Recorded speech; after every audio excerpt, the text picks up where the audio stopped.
Hello again. I'm going to read part of a chapter from my next book, which is called The Way of the Psychopath.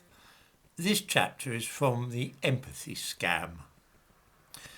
People today are encouraged to believe that sharing their feelings is a necessary and healthy habit.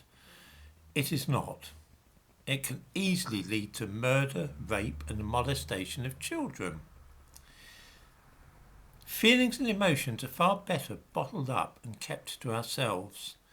It is taken to be almost axiomatic today that talking about feelings is a good thing in itself. Hiding our emotions and thoughts is popularly supposed to lead to all sorts of ill effects, men being, it is claimed, especially prone to this kind of thing. The refusal of men to open up and discuss with their families and friends what is troubling them is widely seen today as a weakness, whereas once it was felt to be a strength. The problem with the up-to-date idea that we should all share our thoughts, voice any anxieties we have, and tell everybody what we feel is that there is no evidence that this leads to anything good. Quite the opposite, in fact.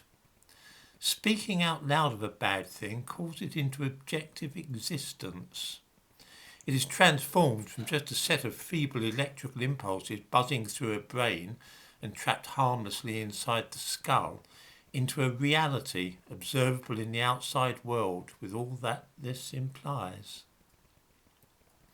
The very act of saying the names of some things out loud in the presence of others is enough to make them real. Once this has happened, there can be no going back, for the things of which we speak now have a veridical and verifiable existence quite separate from us. It's like the old saying, speak of the devil, he's sure to appear. Speaking thoughts out loud can summon up the evils so named. On the very day of the terrorist attacks on New York and the Pentagon on September the 11th, 2001, psychologist Mark Seary emailed a questionnaire to randomly selected individuals asking them about how they felt regarding the shocking events of today. Using those particular words already indicated to the recipients how they might respond, of course. The 1,559 responses received were examined and follow-up questions were asked each year after the attacks. This research was funded by the National Science Foundation, and those conducting it were confident that the ones who spoke freely about their feelings after the death of 3,000 innocent people would be the ones who came to terms with the disaster in the healthiest way possible. In fact, they found that the opposite was true. Those who shrugged off the disaster and showed no interest in talking about or dwelling upon the events of that dreadful day were the ones who showed the least psychological disturbance. They lost no sleep over the business, but dismissed it as an unfortunate but freakishly rare occurrence, about which there was little point worrying. The picture with those who felt that they needed counselling or experienced a desire to talk over what they had seen on their television screens was not as promising. They had nightmares, insomnia and panic attacks about the fear of being massacred by terrorists. Similar studies have been conducted in the wake of things like high school shootings and so on, and the results are much the same. Talking about trauma and distress causes people to dwell on negative ideas rather than just forgetting about them and getting on with their lives. It increases unhappiness and serves to make people more anxious than they would otherwise have been. Put simply, the act of speaking about trauma and anxiety creates the trauma and anxiety, which then spread outward into the world. In the case above, the fear accompanied by physical symptoms including panic attacks and insomnia had been brought into being by just discussing the very possibility of such things. So much for the ill effects among the general population of talking freely about awful things. It's not hard to guess that these effects are likely to be even more marked and considerably worse among vulnerable sections of society. It is these very people who are likely to be exposed to the most damaging effects of the mad enthusiasm for empathy and the supposed need to talk about what is troubling us. The results can sometimes be truly devastating and affect the rest of us in the most terrible way imaginable, causing a constellation of problems ranging from murder, rape and child abuse all the way down to hospitalisation for anxiety attacks. Here is a fairly common, although relatively trifling example of what can happen when people talk publicly about their feelings. It involves celebrities opening up about mental health problems like depression. We are told that it is healthy and wise for famous people to speak out about suffering from depression. It encourages the rest of us to be more accepting of the phenomenon. The reality is that doing so increases the number of people being admitted to psychiatric wards for mental health difficulties, hardly the outcome most of us would view as desirable. Between 2010 and 2014, academics from King's College London analysed admissions for crisis episodes of mental health problems in two parts of London, those covered by the South London and Maudsley NHS Foundation Trust, and on the other side of the Thames, the Camden and Islington Foundation Trust. In all, 81,380 instances of crisis episodes when mental health deteriorates to such an extent that urgent care is needed were examined. The findings, published in February 2020 in the journal Scientific Reports, were chilling. There was a strong and direct correlation between such hospital admissions and celebrities discussing their mental health on television or social media. 4 years of analysing tweets containing keywords relating to schizophrenia and depression showed that as the number of such words rose on Twitter, usually because of something said by some film actor, popular singer or television personality, so too did crisis episodes and admissions to hospital for schizophrenia and depression. These rose by 15%, a statistically significant amount, in the aftermath of some well-known person talking on Twitter about their own mental health problems. Just as many of us ape celebrity fashions in clothes, music and tattoos, so too do we copy their depression and mental illnesses.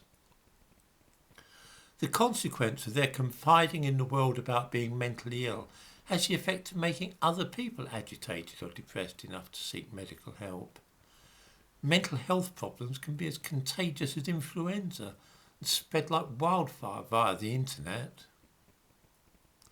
No clearer example could be sought than this as regards the evil of sharing personal anxieties widely with others. The very act of those people talking about their problems has infected those who hear and read about them and cause them to develop or believe that they have developed similar things themselves. Still, it might be argued that's social media.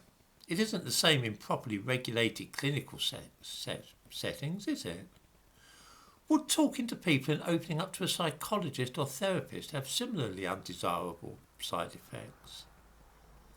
There is every reason to believe that this is indeed so, and that the search for empathy, even under the guidance of medical professions, can lead to trouble, increasing the level of child abuse and rape in the world outside the counselling session.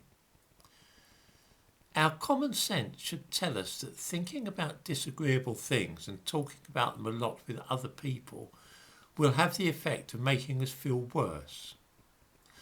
But when common sense collides with the zeitgeist, it stands little chance.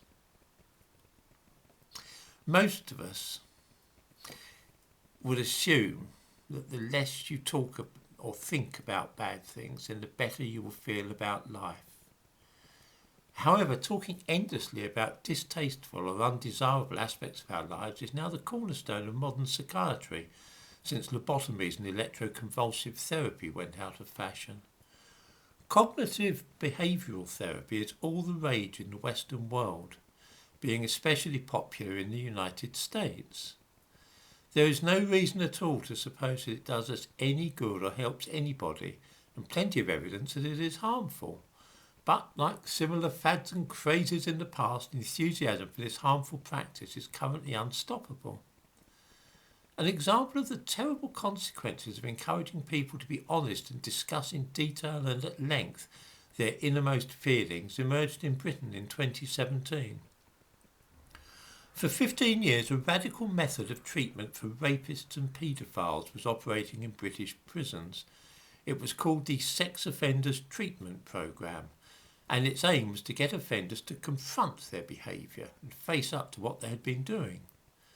Having done so, they would then understand themselves better and so be able in the future to avoid raping women or interfering with children. This was all to be achieved by cognitive behavioural therapy in groups of fellow offenders. The prisoners would all benefit from this group therapy by learning that their desires were unacceptable to society. One early problem which emerged might reasonably have been foreseen. A group of paedophiles and rapists are unlikely to express the same horror and disgust when hearing about sexual offences as might be expected from a bunch of ordinary right-thinking citizens. It was observed, for instance, that when one man was talking of his dreadful experiences of being abused as a child, some of the listening paedophiles were struggling to control their erections. Others who were enrolled on the programme found that they were now spending a lot more time thinking about illegal and harmful sexual acts than ever before. One man said, "I've never had so many deviant thoughts." There's also reason to suspect that some participants were picking up hints on how better to evade detection for their crimes. By listening to the reminiscences of hardened long-term offenders, in other words, in addition to being stimulated into thinking obsessively about paedophilia, participants were learning how to hone their skills as child molesters or sexual predators. It is to be suspected that none of this will come as any surprise to normal people who are not involved in the therapy business. It took many years, but eventually somebody in authority decided to check whether all this speaking freely about their unnatural desires was actually benefiting anybody.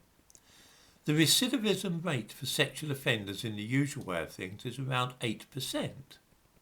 For those who had attended the cognitive behavioural therapy, it was 10%.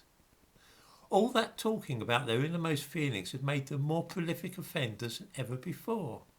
Here is a case where CBT had been responsible for increasing the number of rapes and incidents of child molestation in the country. Another fine example of the dangers of encouraging people to talk about their antisocial desires is provided by a tragic incident which took place in West London in November 2019. The headquarters of the local Youth Offending Service Department in Uxbridge had decided to organise what they described as a knife awareness course. Those invited to attend this event were all aggressive young criminals who were only too aware of knives and hardly needed to be reminded about the dangers they posed. Joining in the spirit of the thing, some of the participants had even brought their own favourite knives with them. That is, knives in the plural. At least one young man brought along more than one of his knives, presumably in the spirit of gaining more awareness of them. In the ensuing fight, which developed as a group of youngsters were encouraged to become more aware of their knives, 18-year-old Hakim Silla was stabbed to death, and the 17-year-old boy was later charged with his murder. He was charged too with causing actual bodily harm to somebody else, and also the possession of what was described in court as a Rambo-style knife and also a zombie-style knife. Who, in his or her senses, thought it would be a good idea to invite a group of young criminals to get together to talk about knives and discuss their feelings about them, we will probably never know. Suffice it to say that anybody other than a social worker or psychologist could have predicted that this gathering would probably not end well. The ordinary person would perhaps believe that the less that violent criminals are encouraged to talk about lethal weapons, the better. We've considered 4 situations when expressing emotions about things as varied as terrorist attacks, depression, deviant sexual urges and knives have all led to undesirable and sometimes dangerous outcomes. They illustrate precisely why discussing negative feelings is prone to causing trouble. Asking people if they are worried about a serious terrorist attack led to people being worried about terrorist attacks. Encouraging sex offenders to talk about rape and sexual abuse led to rapes and sexual abuse being committed. Invite violent young men to think of and talk about knife attacks, and almost as a matter of course a knife attack is conjured up. The cases we have examined may appear to be weird and atypical examples of the consequences of attempting to open up and let others know how we are feeling. We might be tempted to draw a sharp division between what may be freakishly rare events such as those we looked at and our ordinary day-to-day relations with others, our families and colleagues, for example. A moment's thought will soon persuade us otherwise. Anyway, that's about enough for now. I intend to read other chapters of this book out, ones concerning old people, death, work and various other subjects in due course.